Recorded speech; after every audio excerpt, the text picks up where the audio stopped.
Hello guys, welcome to my YouTube channel physics with MH. तो guys, आज के lecture में हम पोटेंशियल ग्रेडियंट के बारे में पढ़ेंगे, यानी कि E is equal to minus del V divide by del R को प्रूव करेंगे गाइस, ठीक है। और इसको कहते हैं कि ये रिलेशन है between electric field and electric potential के दरमियान गाइस, ठीक है। तो इसका दूसरा नाम ये भी है, ठीक। अब एक्चुअल में हम क्या करने वाले हैं? एक्चुअल में हम इस चार्ज की बिहेवियर को स्टडी करने वाले हैं inside the electric field guys. देखें, ये हमारे पास एक टेस्ट पॉजिटिव चार्ज है। इसको हम इस इलेक्ट्रिक फील्ड में छोड़ेंगे तो आपको पता है ये इलेक्ट्रिक फील्ड के डायरेक्शन में भागेगा, ठीक है। तो इससे हमें ये भी पता चल गया कि अगर इस इलेक्ट्रिक फील्ड लाइंस को मैं इस रेड लाइन से अभी फ़िलहाल के लिए रिप्रेजेंट ना करूं और इस चार्ज को मैं यहाँ पर छोड़ दूं, और मुझे ये पता है कि ये पॉजिटिव चार्ज है, नेगेटिव चार्ज है, तो ये इस साइड मूव करेगा। तो मुझे पता चल जाएगा कि ये इलेक्ट्रिक फील्ड की डायरेक्शन ये है गाइस, ठीक है। अच्छा, अब इस चार्ज को मैं यहाँ से उठाऊंगा और इस पॉजिटिव चार्ज के करीब लेकर आऊँगा, तो इस क्यू पॉजिटिव चार्ज की पोटेंशियल एनर्जी बढ़ जाएगी। क्या हो जाएगी? बढ़ जाएगी।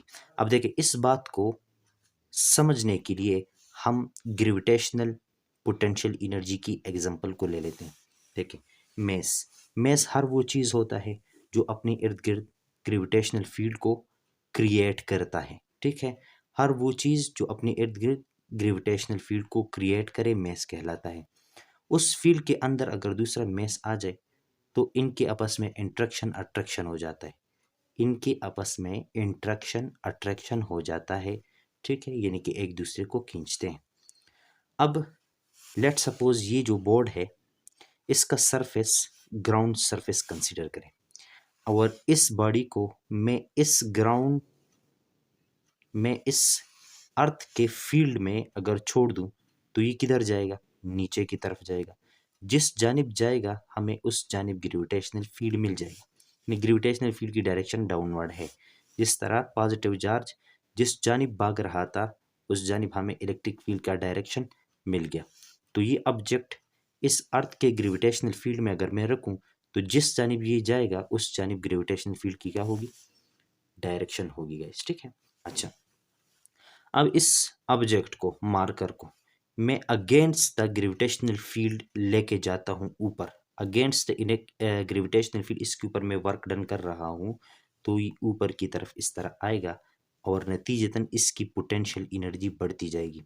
सेम टू सेम कहानी इस चार्ज के साथ भी है कि इसको जब हम मूव करवाएंगे पॉजिटिव चार्ज की तरफ, यानी कि अगेंस्ट द इलेक्ट्रिक फील्ड, तो इसकी भी पोटेंशियल एनर्जी क्या होती जाएगी? बढ़ती जाएगी गैस, ठीक है।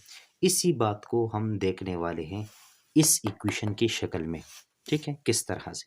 लेट सपोज ये क्यू चार्ज है, ये यहाँ पर एक पॉइंट है, वहाँ पर है, ठीक है। और इस क्यू पर हम वर्क डन करना चाहते हैं अगेंस्ट द इलेक्ट्रिक फील्ड, तो हम फोर्स अप्लाई करेंगे। किस जानिब फोर्स अप्लाई करेंगे? इस जानिब फोर्स अप्लाई करेंगे।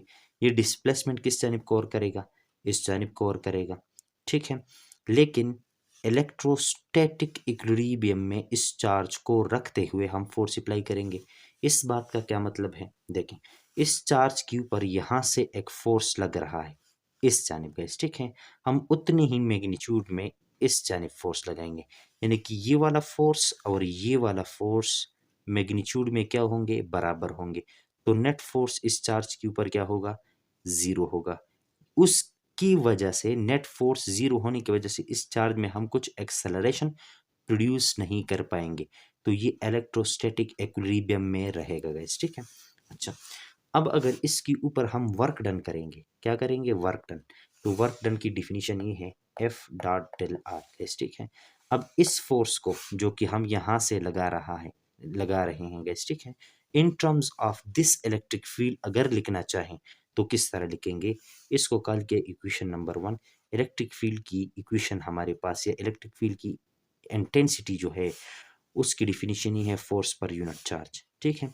तो इस फोर्स की वैल्यू अगर हम निकालें कि भाई यहाँ से कितना फोर्स लग रहा है इन टर्म्स ऑफ इलेक्ट्रिक फील्ड, उतना ही फोर्स हम यहाँ से लगा रहे हैं ना गाइस, ठीक है। वर्क डन कर रहे हैं इस चार्ज के ऊपर इस साइड। अगर ये फोर्स हमें मालूम हो जाए तो हमें ये वाला फोर्स मालूम हो जाएगा। इस वाले फोर्स को हम मालूम करते हैं in terms of electric field, तो ये वाला इक्वेशन यूज करेंगे। क्रॉस मल्टीप्लाई किया Q इंटू ई और F is equal to E into Q आ गया। कॉल किया इसको इक्वेशन नंबर 2। इक्वेशन नंबर 2 को उठाया इक्वेशन नंबर 1 में पुट किया। हमारे पास इक्वेशन नंबर 1 इंप्लाइज करता है work done is equal to E Q into E Q del R guys, ठीक है। डॉट को जब हटाते हैं तो कॉस थीटा लगाते हैं गैस, ठीक है। तो हमारे पास आ गया E Q del R into cos theta. अब हमें पता है डिस्प्लेसमेंट इस डायरेक्शन में कवर हो रहा है, इलेक्ट्रिक फील्ड की डायरेक्शन ये है, समझ आ रही है, ठीक है। और इनके दरमियान एंगल कितना है, 180 डिग्री का है। तो cos 180 और cos 180 कितने के बराबर होता है, -1 के बराबर होता है। तो ई क्यू डेल आर -1 के साथ मल्टीप्लाई हो जाएगा, minus E Q del R आ जाएगा। इसको कॉल कर लेंगे अपना इक्वेशन नंबर 3 गैस, ठीक है। पिछले आर्टिकल में हमने डिटेल से पढ़ा कि what is electric potential difference gas, ठीक है। तो उसकी equation work done per unit charge, ठीक है। यहाँ से वर्क डन की वैल्यू निकाली तो ये जो क्यू है इस डेल वी के साथ मल्टीप्लाई हो गया, del V Q is equal to work done. Equation number 4 को इक्वेशन नंबर 3 में यूज करेंगे तो हमारे पास आ जाएगा वर्क डन की जगह, वर्क डन की जगह आ जाएगा डेल वी क्यू, क्या आ जाएगा, del V Q. Del V Q is equal to minus E Q del R अपनी जगह पर। क्यू क्यू के साथ खत्म हो जाएगा, डेल वी इस साइड रह जाएगा, डेल आर को उस साइड लेकर जाएंगे तो डिवाइड हो जाएगा, ठीक है।